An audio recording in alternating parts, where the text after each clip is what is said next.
Launch. Radio check. Radio check, copy.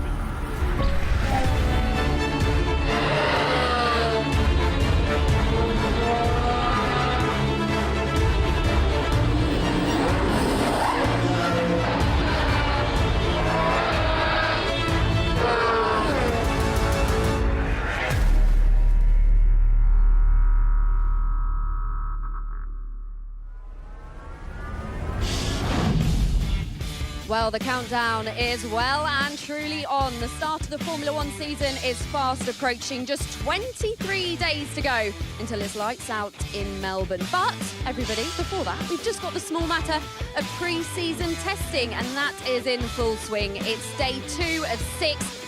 Let's get into it. Welcome to the Bahrain International Circuit and to your post-testing show. Hello. Everybody, welcome to the paddock. I am Betty Glover. Alongside me again, we've got Lawrence Barretto and Sam Collins. It's very windy here. We've also got Red Bull's Senior Technical Director, Vache. Hello, welcome. Welcome Hello. to the show. Look, we've got a lot of people walking around here trying to get used to sort of these new regulations, the biggest changes that this sport has seen in over a decade. What has it been like for you? We also try to be used to it, to be fair. Is why we are testing and try to put lap on the car, learning what the issue is with the regulation. Energy management is a very, very big challenge for, I think, for us, but for everybody. You know, is affecting how the driver is working on the car and managing on every lap how is going on. Pierre, it must be so tricky just sort of adapting to it all. You had a really good day yesterday with Max Verstappen that got in so much mileage. We'll talk about him in a second. But has today been a bit frustrating with Isaac Hadjar? Yeah, it's, unfortunately for him, we had some issue with the car, and the team did a good job to repair it and go out this afternoon with try to do a race simulation distance. And try to learn from it, see other problem on the car before going to Melbourne, because it's what we have to do, you know, preparing the season. And yeah, unfortunately for him, he didn't have time to balance the car, to set up the car for him this morning. But yeah, we try to go out with something of the day, even if it was not perfect. Pierre, I know that obviously for Isaac in Barcelona, he lost some time running, and for today he's lost some more time. But how is he feeling about the car? Does he still feel like he needs quite a lot to get a bit more confidence, or is he starting to get to feel for these new cars? I think he's feeling well in the car. I think it's just to set up this car with this type of energy and real limitation. You can have even more here compared to Barcelona. I think it's clearly more running time for him will be better. For sure, to set up the car and have a better run and better feeling. There's been a lot of talk about Red Bull's engine. Toto Wolff said that, you know, you've set that benchmark, your engine's looking pretty good. Do you agree with that? I don't agree with that, no. I don't know, to be honest. You know, they did a very good job. Well, what you have to recognize is that this engine development they are doing in a little bit more than 3 years. They did a very good job, be able to run. After saying that is a benchmark, I'm not convinced, and maybe is a game that some competitors are doing. But on our side, we are very happy with what we are able to run the car, and don't have a massive issue with the engine. I think is the main point that we are. Pierre, it's a massive step change, though, for the team. You've gone from, got to design a radical new car for completely new regulations. But for the very first time at Milton Keynes, you're not just a chassis constructor, are you? You've built a new power unit company from scratch. That's got to be a bit of an uphill struggle. Yeah, it's a fantastic bet from the company, to be honest. To being us and be able to do the full car alone is a big bet. But, you know, in this circumstance, as you know, is a massive challenge, and we know that this challenge will pay back in the long term, not in the short term. And is why we are here and why we are patient about what we are doing. But yeah, at the moment, the way we are going is a nice way. But you know, we are clearly not the benchmark. And Pierre, have you already seen the benefits of having everything under one roof? Are you already seeing the key benefits you've had there? Yes, for sure. Clearly with the challenge we have with a new regulation, because a new regulation for everybody, to be on the one team, it helps a lot because we can discuss openly about without war between is you or us, I think is a be a one team is a lot easier for everybody in the team, to be honest. Pierre, just quickly before we let you go, just talk to us about yesterday and Max Verstappen. He got the mileage in, he looked pretty good, he was feeling very positive. Were you happy with yesterday? How happy were you with yesterday? I am happy with the mileage we put on the car, what we learned from the car, the direction in terms of development, setup we found. I think it was very positive. Unfortunately, today was not as positive, and I think come back to reality of testing and a new car. But yeah, I think what Max be able to extract yesterday was interesting for us, and limit and show the limit of the car for us is interesting. It felt like Max was doing something a little bit special, didn't it? He is every time anyway. Yeah, I mean he's not bad, is Max Verstappen. He's not bad. Pierre, thank you so much for joining us, You're Red welcome. Bull's senior technical director. Let's hear from Max Verstappen then. He's been talking to Lawrence Barretto earlier. In terms of what you've learned about the car so far, do you feel like you're in a good spot? I know you don't know where you are standing, but do you feel like you're in a good spot relative to where you are in testing? I don't know what spot I am. I know that I'm in Bahrain, but Okay. I don't know. I have no idea. It's also impossible to know because you don't even know, your rivals, are they running full power or not? Whatever is going to happen in Melbourne, cars are going to change also rocking up in Melbourne. So for me, it's always very difficult to say anything about testing. For me, yesterday we just focused on ourselves, trying to do many laps and try not to break down. And that was positive yesterday. And how pleasantly surprised are you at the way the engine's been? All new project for the team. It's no small challenge, and it's been pretty strong all the way through Barcelona and so far here. I mean, it's of course amazing to see that, as a new manufacturer to come in and also for everyone, to see the new car and engine together. It's like their little baby. And like I said, there's still, of course, a lot to learn, but at least I think we're heading in the right direction. Of course, there's still things that we want to do better, for sure. I think we will never be satisfied. But like I said, at least we're not breaking down, and I think that no one really expected that. I think from the start that, we would go out of the garage without exploding. So, that has been very positive. And just finally, your plan for tomorrow, you've got a little bit more time in the car for this test. Yeah, just driving a bit more. It's half a day for me tomorrow. Trying to just, understand also the car and engine a bit more for myself, not only from the engineer side of things. Great stuff. Enjoy. Thanks. Right. Max Verstappen there. Lawrence, what were your thoughts? Because, he seems very cool, calm, collected, chilled, doesn't he? Yeah, I love reading body language, and I kind of got some really positive vibes from Max right there. He's super chilled, like you said. It kind of oozes confidence, I think. And we talked about the laps that he was able to achieve yesterday, and I know there were problems here for Isaac today, but I think there is a general feeling within the team that they've built a really good race car and they've got a really good power unit. Whether or not it's a world beater, they don't want to say yet, but I think up and down this paddock, we're hearing that there is that feeling that Red Bull might be the benchmark out here and not Mercedes. Well, Pierre Vacher was just holding his cards quite close to his chest, wasn't he? He was trying to play it down a little bit, Sam. There's a lot of game playing going on right now in the paddock. Just after Max spoke to you, he went off to speak to some other journalists, and I sort of snuck in and had a little listen to what you had to say. And he didn't name which team he was talking about or which manufacturer, but he was asked about how strong the Red Bull power unit, Red Bull Ford power unit is, and he was saying, I think maybe some other teams are hiding themselves, maybe trying to hold back, so when we get to Melbourne, that maybe they'll see what they can really do. So suggestions of sandbags in the deserts in Bahrain. Oh, interesting. Which teams do you think are holding back? My personal opinion is I think he's talking about maybe Mercedes, because there's always that going on, isn't there? There is always that going on. OK, well, let's get into talking about day 2 of testing then. Lawrence, yesterday, there wasn't a lot of drama, day 1. More drama today, but there was a little bit of racing on the track as well. Yeah, super busy out there. I think the teams and the drivers were starting to get a feel for these new race cars, to get an idea of actually the tools that they've got at their disposal. So this year they're going to have the overtake button, they're going to have the boost button, they're going to be able to control the recharge and the deployment of all of that energy that they're going to have at their disposal. So after Barcelona, when they were kind of just getting used to their cars, when they've come here to Bahrain, they're starting to get a little bit closer to get a feel for the active aero that they've got, the rear wings and the front wings, which will come into play this year. And they've had the opportunity to see what's the best way to kind of use those extra tools to get the performance out of the car. I am so excited about the boost button, Sam. This is exciting. I'm excited about all of the buttons. I think what I'm really looking forward to is it's a really different sort of racing. We've seen that on track. The drivers are going to have to think differently. It's not just about pushing to get the ideal line every single lap.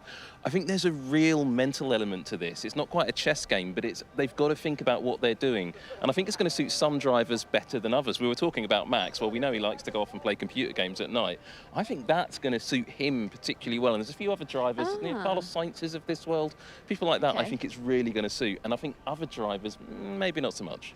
Well, we'll soon find out, won't we? But there's other things to talk about from day 2 of testing. Lawrence, a few reliability issues, I think it's fair to say. Let's take a look at some of them. Yeah, it's been a pretty smooth ride, I would say, for Cadillac, the newest team on the grid. But obviously, as we're seeing here, Czech had to pull over and lost a ton of running this morning. The team said it was a throttle issue, but they've managed to sort that out because obviously the car got back out later this afternoon. But look, this is what testing is for. Ultimately, these kind of things are going to happen.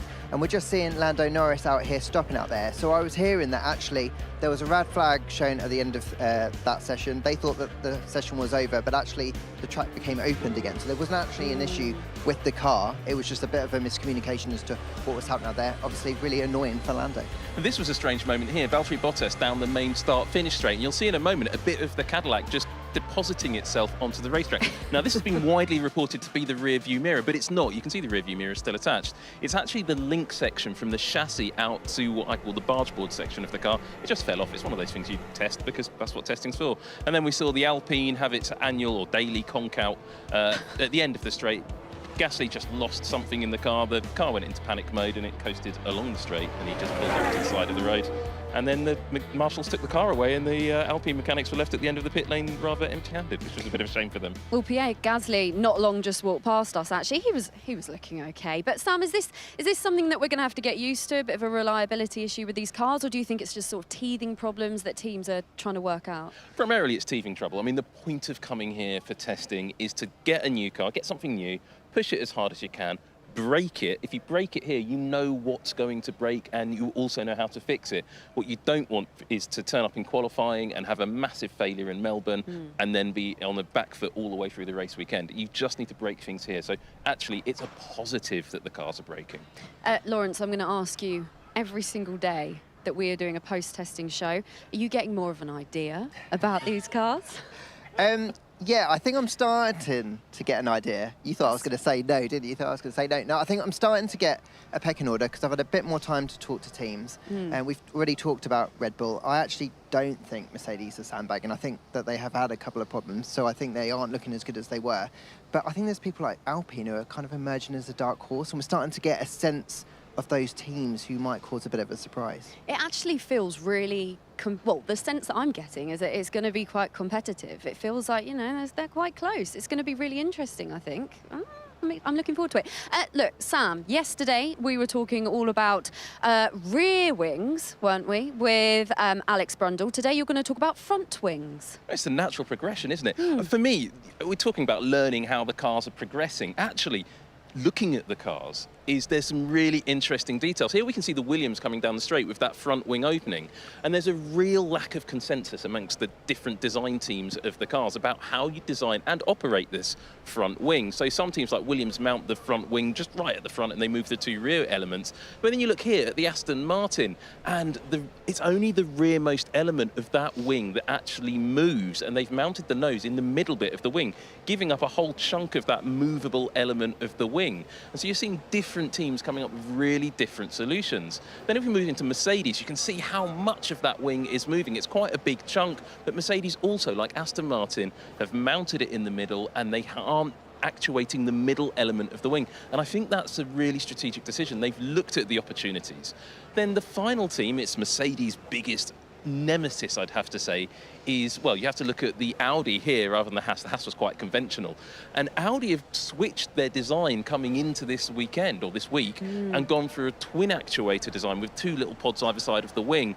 And they are actuating the whole front wing, and it's all moving around itself. And nobody really knows the right way to do this. They've all got wind tunnels, they've all got simulations, and they've all got driver feedback from professional drivers. Nobody can agree on what the right way is to do this, though I did hear something that really surprised me. In terms of car updates, what I like to talk about all the way through the race weekends, actually we're going to see fewer wing updates for high-speed tracks like Saudi Arabia, which is the first of them, because you've got the active aero, you can run a bigger wing angle through the corners, and then you don't have to worry about that low drag wing that you'd see at Monza or somewhere like that, or Saudi Arabia, because the wing opens up, loses all that drag. So I think we're going to see a really different development pattern, but will we see all of these teams stick to this layout of wing design? I don't think we will. Well, that's the question, isn't it? You mentioned Audi there, and I really want to get into them and talk about them. That car, by the way, everybody, is so incredibly loud. Let's hear from their drivers, Nico Hülkenberg and Gabriel Bortoleto.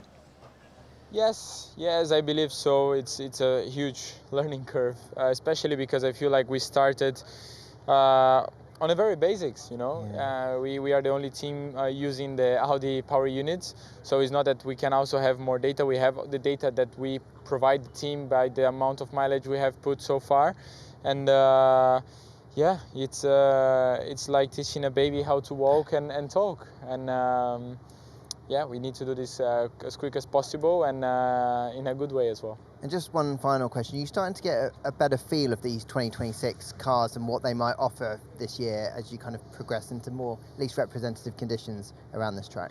Yes. Again, as I told you, I think everyone we change a couple of things here or there to try to maximize our run. But it's a very different car to drive, I can tell you. It's much, lower grip than what we finished last year. Obviously, it's a new regulation, so it's expected. I remember from 21 to 22, I was not driving in F1 yet, but the cars were much lower, and then with time and development, it gets much better. So hopefully we do the same with these new regs, and we are able to extract the maximum in a few years. But so far, it has been enjoyable to learn and to do all these improvements. Great stuff. Good luck this afternoon. Thanks. Nico, very different car this time out compared to Barcelona. Just how different did it feel? I know there's a lot of different conditions and various things, but how different did it feel? Yeah, different.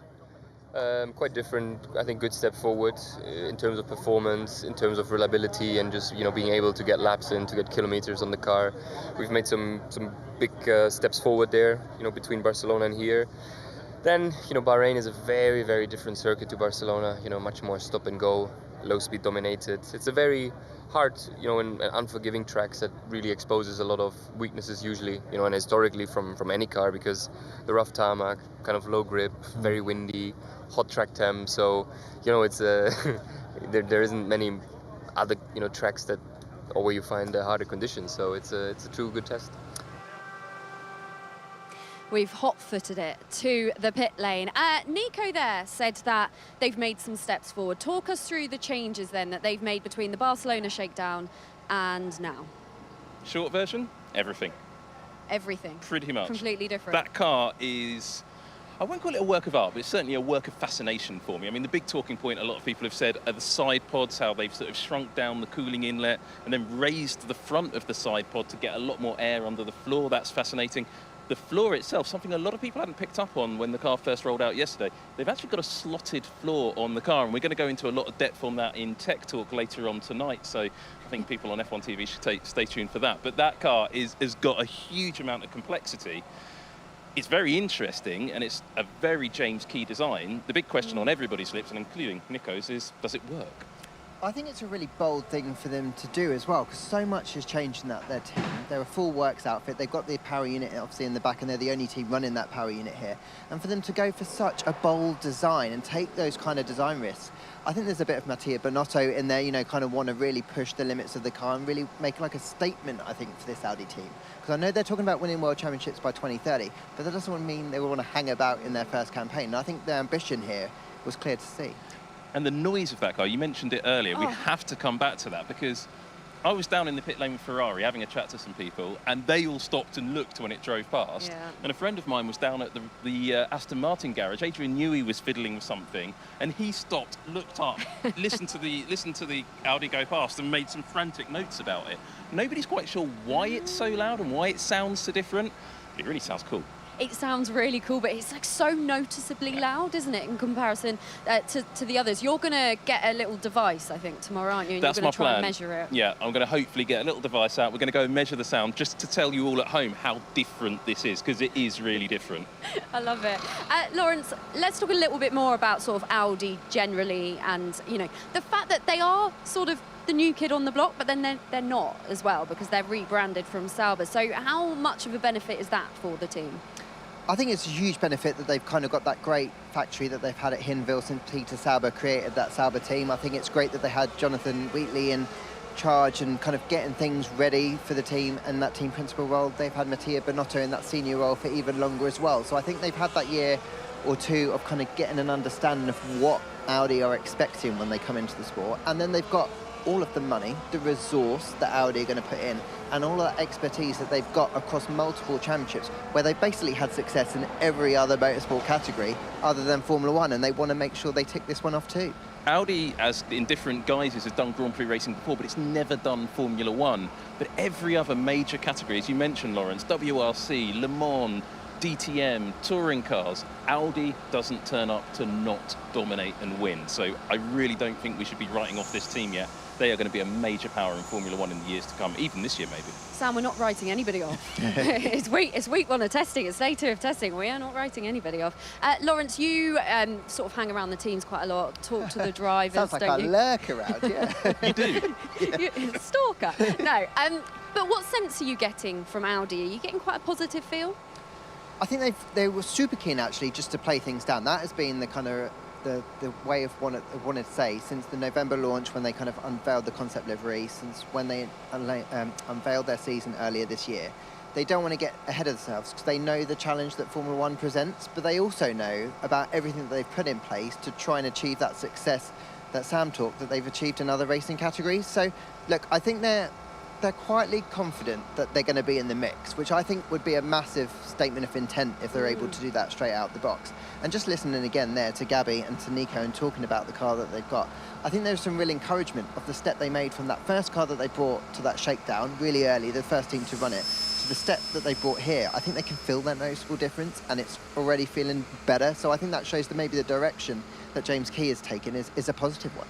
It is really exciting, isn't it? McLaren are doing bits behind us, so there's some like loud screeching going on. So if you're wondering what that noise was, that is why. We talked about Lawrence sort of, hanging around the drivers, stalking some of the drivers. No, I'm joking. He's a great professional. Earlier, he spoke to Liam Lawson. William, I'm glad you got some laps on the board today. How were they out there? They were okay. We had a few little issues today, which stopped a bit of running, but first few laps to finally drive. Tomorrow we'll spend a lot more time in the car, which I'm looking forward to. Early days.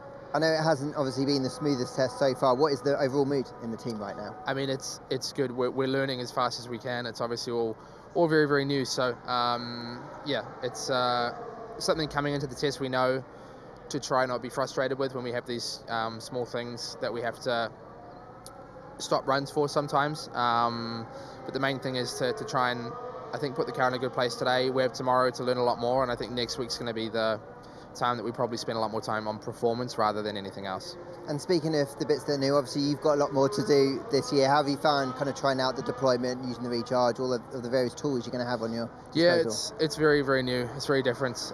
Different driving style, more sensitive. We have to be a lot more aware, I think, behind the wheel.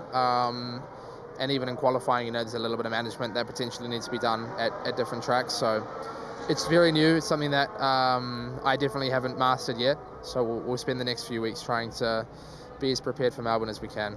Well, I guess that's what testing's for. In terms of just where the team are at, though, and with the days you've got left, are you optimistic that you're kind of going to be in good shape coming to Melbourne? It's really hard to know right now. So we have no idea what everybody else is doing. I think we can obviously see a lot more improvement that we can make, but obviously everybody else is probably seeing the same sort of thing. So let's see. Great stuff. Thanks, Thank Liam. you. Well, Liam Lawson was very diplomatic there, Lawrence. Do you think he's sort of underplaying or possibly hiding what is quite a tricky time for Racing Bulls? Yeah, I think they've obviously lost running time in this test, so it hasn't been the smoothest one. And of the power unit issues that actually Red Bull have had, it's been unfortunately on the Racing Bull side of things.